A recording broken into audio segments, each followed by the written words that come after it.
వేదికను అలంకరించిన గురువులకు, పెద్దలకు, జన్మనిచ్చిన నా తల్లిదండ్రులకు విద్యాబుద్ధులు నేర్పి మీ ముందు మాట్లాడగలిగి నైపుణ్యాన్ని ఇచ్చిన గురువులకు శిరస్సు వంచి నమస్కరిస్తున్నాను. గురు బ్రహ్మ, గురు విష్ణు, గురుదేవో మహేశ్వర, గురు సాక్షాత్ పరబ్రహ్మ, తస్మై శ్రీ గురువే నమః.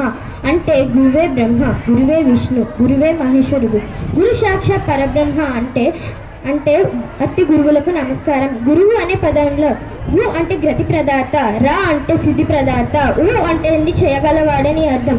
మనకు గతిని, సిద్ధిని ఇవ్వగలవాడే గురువు. గురువులు రెండు విధాలు, గురువులు, సద్గురువులు. పుస్తకాలలోని పాఠం నేర్పించేవారు గురువులు. పుస్తకాలలోని పాఠంతో పాటు జీవిత పాఠం నేర్పించేవారు సద్గురువులు. మన భారతదేశంలో గురువులకి చాలా ప్రాధాన్యత ఉంది.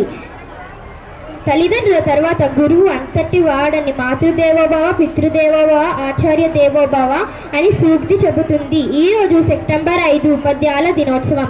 దీనికి కారకులు సర్వేపల్లి రాధాకృష్ణన్ గారు చేసిన సేవలు.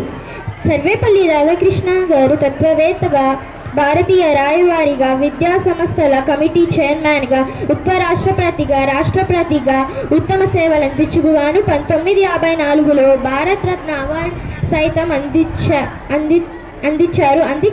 అందుకే వారి పుట్టినరోజు ఉపాధ్యాయుల దినోత్సవంగా జరుపుకోవాలని సూచించారు.